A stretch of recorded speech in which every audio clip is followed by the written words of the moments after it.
En los archivos del Tribunal del Santo Oficio de Madrid reposa un expediente que ha permanecido olvidado durante más de 2 siglos y medio. Un caso que mezcla superstición, hechicería y los oscuros secretos de una mujer que desafió los límites entre lo terrenal y lo diabólico. El año 1756 marcó el inicio de una investigación que revelaría una red de brujos y hechiceros operando en el corazón de la capital española. Pero de todos ellos, una figura destaca por encima de los demás. Andrea Crespo, la calcetera que prometía pactos con el demonio y conocía rituales que podrían doblar la voluntad de los hombres. Esta es la historia de una mujer cuyo nombre quedó grabado en los registros de la Inquisición. Una historia real que aún hoy nos hace preguntarnos dónde termina la superstición popular y dónde comienza algo mucho más siniestro.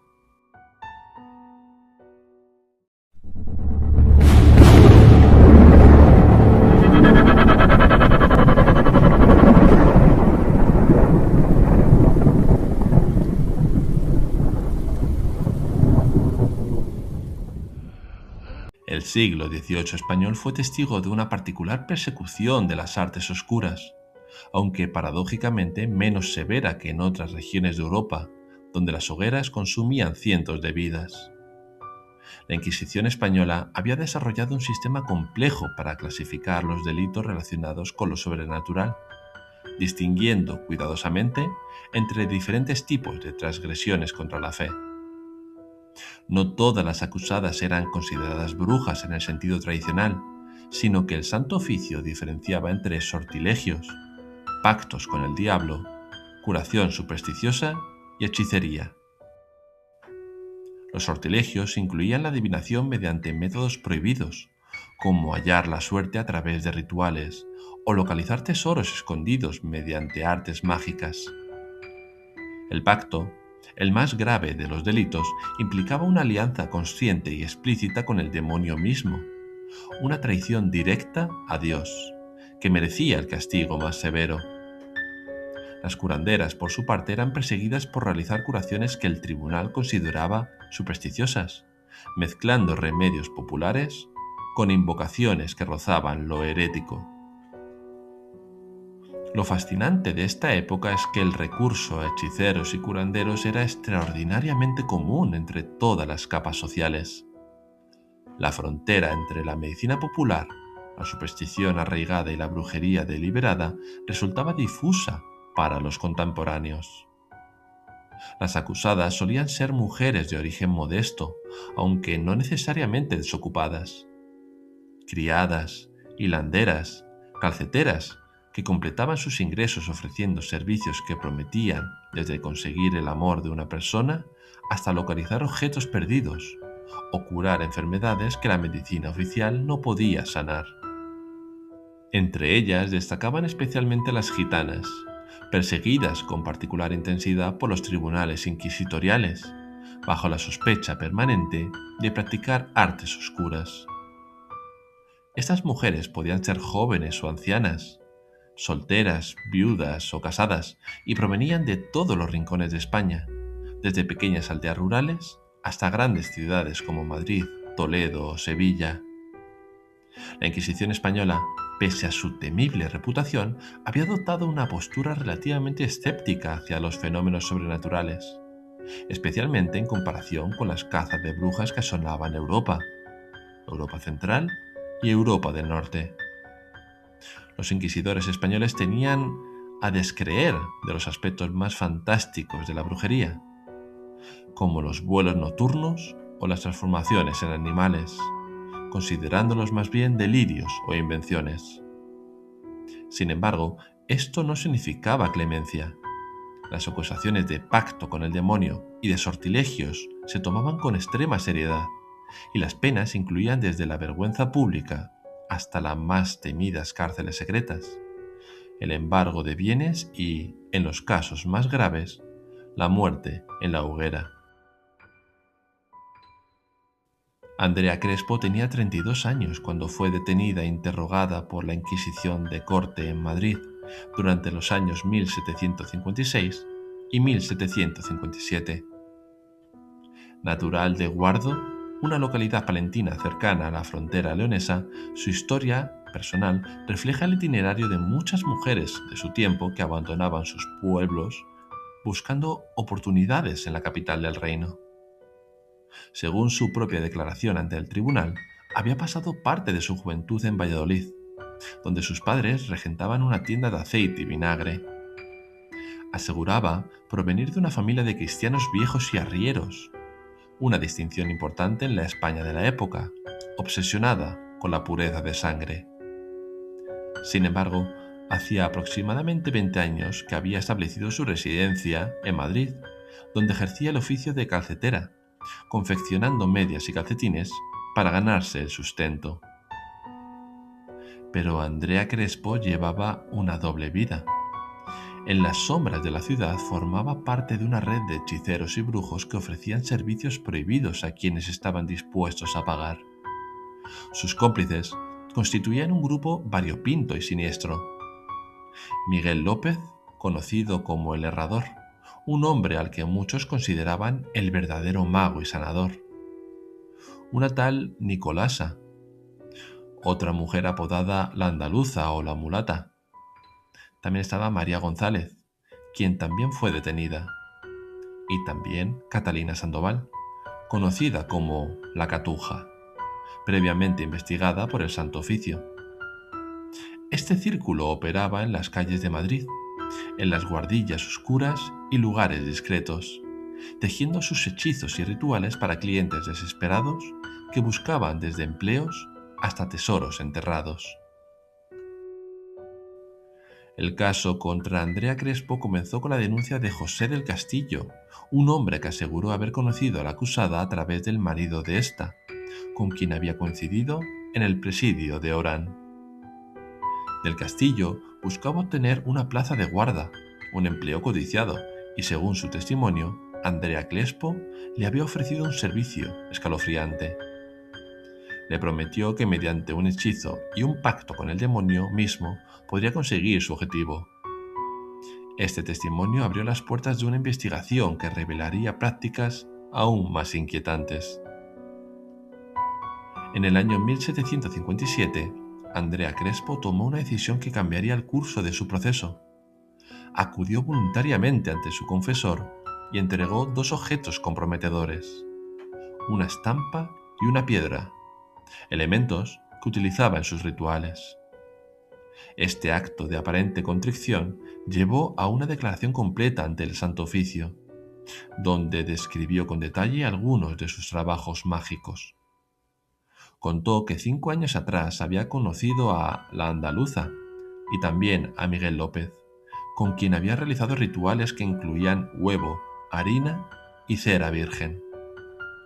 El objetivo de estos rituales, según consta en el expediente, era mezclar la esencia vital de ambos participantes mediante actos que el tribunal consideró carnales y profundamente pecaminosos. Las declaraciones de Miguel López añadieron capas adicionales de escándalo al caso. Según su testimonio, Andrea Crespo vivía en una guardilla, lo que hoy se conoce como buhardilla, en situación de amancebamiento con José del Castillo, el mismo hombre que la había denunciado inicialmente. López describió cómo había ayudado a del Castillo a realizar un complejo ritual mágico para conseguir su deseada plaza de guarda, utilizando una estampa religiosa profanada, polvos de acero y una piedra imán. El Herrador también relató el ritual particularmente fascinante, diseñado para localizar tesoros enterrados. Este hechizo requería ingredientes muy específicos y seguía un procedimiento muy meticuloso. Según contó al tribunal, López dijo lo siguiente: 3 avellanas, un poco de azogue, tapase después el agujero con cera del cirio pascual, y echándolas juntas en el sitio que se sospechaba hubiese tesoro, y si se paraban todas en línea, allí donde paraban, estaba oculto, porque de lo contrario, cada avellana tiraría por distinto lado. Este ritual debía realizarse cerca de la Ermita del Ángel, un lugar junto al puente de Segovia que entonces se consideraba propicio para tales actividades ocultas. La creencia en tesoros enterrados era común en el Madrid del siglo XVIII, y los hechiceros se especializaban en ofrecer métodos para localizarlos, aprovechándose de la codicia y la desesperación de sus clientes. Pero los rituales de Andrea Crespo y su círculo no se limitaban a la búsqueda de riquezas o empleos. Miguel López reveló también un hechizo particularmente siniestro, diseñado para doblegar la voluntad de cualquier persona. Una cómplice llamada María le había enseñado este método aterrador. Cogiendo una víbora viva y pasándola por los ojos una hebra de seda con aguja esta misma, que después se pasase por la ropa de cualquiera persona, se lograría que no negase lo que se le pidiese. La imagen resulta perturbadora incluso hoy. Una víbora viva atravesada por una hebra de seda con aguja, posteriormente pasada sobre la ropa de la víctima desprevenida para convertirla en un títere incapaz de negar cualquier petición. María González, otra de las presas que declaró en el proceso, confirmó que Miguel López era considerado por muchos un auténtico mágico, un término que en la época significaba alguien con verdaderos poderes sobrenaturales, además de ejercer como sanador. La relación entre Andrea Crespo y el herrador parecía ir más allá de la simple complicidad profesional, sugiriendo vínculos íntimos que el tribunal anotó con desaprobación. El expediente también arroja luz sobre la geografía del Madrid de la época. Andrea Crespo acudía a confesarse al convento de Santa Bárbara, las Salesas Reales, fundado ese mismo año, en 1757, por la reina Bárbara de Braganza. Se mencionan también las Baronesas, un convento hoy desaparecido que ocupaba el terreno donde actualmente se encuentra el Círculo de Bellas Artes, de la cual obtenían cera de cirios para sus rituales. Las calles de Majaderitos y Alcalá aparecen en los testimonios, trazando un mapa de las actividades ocultas en la capital. La ermita del Ángel, cercana al puente de Segovia y demolida en 1772, era uno de los lugares predilectos para los rituales de búsquedas de tesoros. Tras escuchar todas las declaraciones y examinar las pruebas presentadas, el Tribunal del Santo Oficio emitió su veredicto sobre Andrea Crespo. La sentencia fue clara y contundente. La acusada fue declarada del siguiente modo: supersticiosa, con invocación expresa al demonio, engañadora y embustera, y en lo suspenso de vehementi. Esta última expresión latina, de vehementi, era una forma técnica de la Inquisición que se aplicaba a los reos contra quienes existían sospechas muy graves, pero no pruebas absolutamente concluyentes. La pena impuesta fue severa. Andrea Crespo fue condenada a las temidas cárceles secretas y al embargo de todos sus bienes. Desapareció así entre los muros del Santo Oficio, alejada de las calles de Madrid, donde había tejido su red de hechizos y engaños. El caso de Andrea nos revela mucho más que la historia de una supuesta bruja. Nos muestra un Madrid del siglo XVIII donde convivían la superstición popular y la represión religiosa, donde las mujeres de escasos recursos encontraban en las artes ocultas tanto una forma de supervivencia económica como una ilusión de poder en una sociedad que les ofrecía pocas oportunidades. Los rituales descritos en el proceso, por más fantásticos que puedan parecer, reflejan una mezcla de conocimientos populares transmitidos oralmente, imaginación, charlatanería y quizás una creencia genuina en fuerzas sobrenaturales. Lo que resulta particularmente inquietante es que estos hechos no son leyenda ni ficción, sino historia documentada y real. Los expedientes existen, las declaraciones fueron tomadas, los testimonios registrados con meticulosa precisión por los escribanos del Santo Oficio. Andrea Crespo fue una mujer real que vivió, trabajó y practicó sus artes en el Madrid de mediados del siglo XVIII. Su historia nos hace reflexionar sobre los límites entre la fe y la superstición, entre el engaño consciente y la creencia genuina, entre la medicina popular y la hechicería. Este expediente se cerró definitivamente en 1757, pero su historia permanece en los archivos como testimonio de una época donde lo sobrenatural y lo cotidiano se entremezclaban de formas que hoy nos resultan difíciles de comprender. Las cárceles secretas de la Inquisición guardaron muchos secretos, y el destino final de la calcetera de Madrid permanece en la oscuridad. Lo que sabemos con certeza es que existió, que practicó sus rituales, que ofreció pactos con el demonio y que finalmente la justicia de su tiempo la alcanzó. Su historia nos recuerda que los misterios más fascinantes no siempre se encuentran en lo paranormal, sino en las vidas reales de personas que, hace siglos, creyeron en poderes ocultos y oscuros y pagaron el precio de desafiar las leyes divinas y humanas de su época. Así, mientras revisamos los expedientes y escuchamos los ecos de la leyenda, la figura de Andrea se desliza entre la historia y el mito. Los documentos del Santo Oficio nos hablan de Andrea Crespo, acusada de sortilegios, rituales con huevos y piedras, y prácticas que la Inquisición consideró supersticiosas.